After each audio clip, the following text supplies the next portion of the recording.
Évangile de Jésus-Christ selon saint Luc chapitre 2. La naissance de Jésus. À cette époque, l'empereur Auguste donne l'ordre de compter les habitants de tous les pays.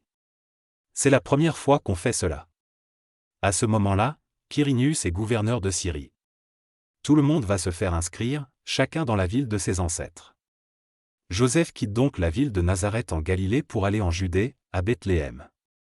C'est la ville du roi David. En effet, David est l'ancêtre de Joseph. Joseph va se faire inscrire avec Marie, sa femme, qui attend un enfant. Pendant qu'ils sont à Bethléem, le moment arrive où Marie doit accoucher. Elle met au monde un fils, son premier enfant. Elle l'enveloppe dans une couverture et elle le couche dans une mangeoire. En effet, il n'y a pas de place pour eux dans la salle où logent les gens de passage. Un ange annonce la bonne nouvelle aux bergers. Dans la même région, il y a des bergers. Ils vivent dans les champs, et pendant la nuit, ils gardent leurs troupeaux. Un ange du Seigneur se présente devant eux. La gloire du Seigneur les enveloppe de lumière, alors ils ont très peur. L'ange leur dit, « N'ayez pas peur. Oui, je viens vous annoncer une bonne nouvelle qui sera une grande joie pour tout votre peuple. Aujourd'hui, dans la ville de David, un sauveur est né pour vous. C'est le Christ, le Seigneur. Voici comment vous allez le reconnaître. Vous trouverez un petit enfant enveloppé dans une couverture et couché dans une mangeoire. » Tout à coup, il y a avec l'ange une troupe nombreuse qui vient du ciel. Ils chantent la louange de Dieu, gloire à Dieu au plus haut des cieux, et sur la terre paix à ceux que Dieu aime. Ensuite, les anges quittent les bergers et retournent au ciel. Alors les bergers se disent entre eux, « Allons jusqu'à Bethléem, et voyons ce qui est arrivé, ce que le Seigneur Dieu nous a fait connaître. » Ils partent vite et ils trouvent Marie, Joseph et le petit enfant couché dans la mangeoire. Quand ils le voient, ils racontent ce que l'ange leur a dit sur cet enfant. Tous ceux qui entendent les bergers sont étonnés de leurs paroles. Marie retient tout ce qui s'est passé, elle réfléchit à cela dans son cœur. Ensuite les bergers repartent. Ils rendent gloire à Dieu et chantent sa louange pour tout ce qu'ils ont vu et entendu. En effet, tout s'est passé comme l'ange l'avait annoncé. La circoncision de Jésus. Une semaine plus tard, c'est le moment de circoncire l'enfant. On lui donne le nom de Jésus. C'est le nom que l'ange a indiqué à Marie avant qu'elle soit enceinte. Après cela, le moment arrive où Marie et Joseph doivent faire la cérémonie de purification, comme la loi de Moïse le demande. Alors ils amènent l'enfant à Jérusalem pour le présenter au Seigneur. En effet, la loi du Seigneur dit, il faut donner au Seigneur le premier garçon né dans une famille. Marie et Joseph offrent aussi le sacrifice que la loi du Seigneur demande, 2 tourterelles ou 2 jeunes pigeons. Siméon remercie Dieu pour Jésus. À Jérusalem, il y a un homme appelé Siméon. Cet homme est juste et fidèle à Dieu et il attend celui qui doit être la force du peuple d'Israël.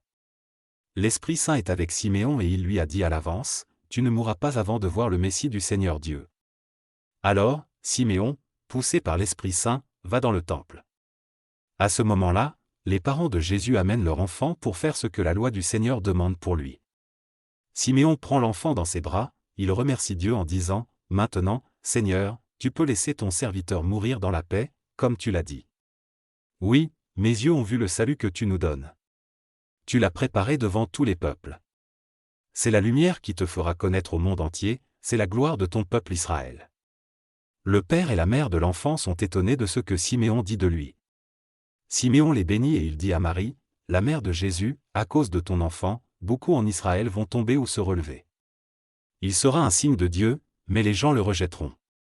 Ainsi on connaîtra les pensées cachées dans le cœur de beaucoup de personnes.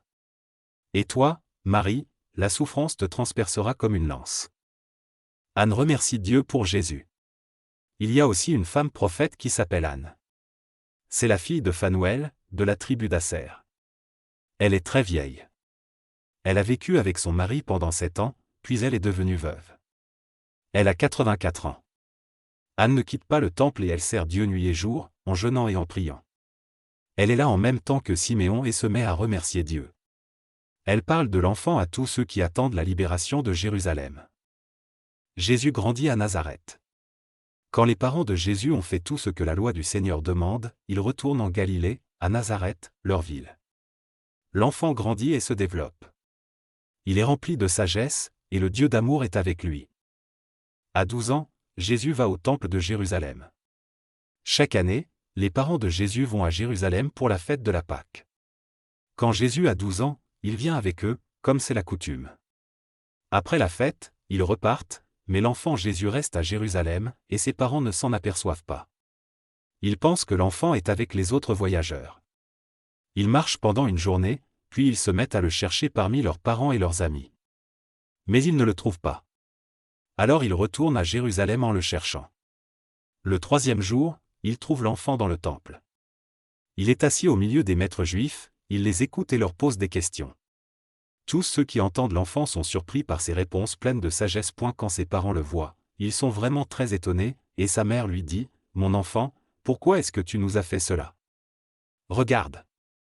Ton père et moi, nous étions très inquiets en te cherchant. » Il leur répond, « Vous m'avez cherché, pourquoi? Vous ne savez donc pas que je dois être dans la maison de mon père? » Mais ses parents ne comprennent pas cette parole. Ensuite, Jésus retourne avec eux à Nazareth. Il obéit à ses parents. Sa mère garde toutes ces choses dans son cœur. Jésus grandit, sa sagesse se développe et il se rend agréable à Dieu et aux hommes.